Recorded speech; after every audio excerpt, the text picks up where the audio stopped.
Many React developers pass props down 5 levels deep before discovering there's a better way. So how do you actually consume a context value in a component? The modern approach is the useContext hook. Introduced in React 16.8, this hook is the primary method for consuming context in functional components. You import useContext from React, then call it with your context object. The hook returns whatever value is passed to the provider above it in the tree. It's simple, it's direct, and it's the pattern you'll see in most modern React codebases. The syntax is straightforward. Call useContext and pass your context object as the argument. If your context provides an object, you can destructure the return value directly in the same line. This keeps your component code clean.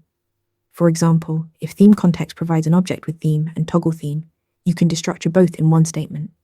This pattern is especially useful when you only need specific values from the context.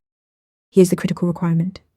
Your component must be wrapped in the corresponding context.provider somewhere up the tree. If you call useContext without a provider ancestor, you'll get the default value you passed to create context, or undefined if you didn't provide one. The provider establishes the boundary where context values are available. Any component inside can consume it. Any component outside cannot. Before hooks, React offered the consumer component pattern. You'd wrap your component's return value in context.consumer with a render prop function. This still works, but it's verbose and harder to read. One important behavior to remember: whenever the context value changes, your component will automatically re-render.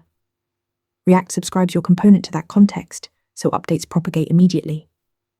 This is powerful, but be mindful of performance if your context changes frequently. To consume context, use the useContext hook inside a provider, and your component will automatically re-render when values change. Now go replace those prop chains and keep your code clean. Want to get better at answering questions like this? With Interview Mentor, you practice real interview questions out loud. You get personalized feedback and a grade on every answer, and you can track your improvement over time.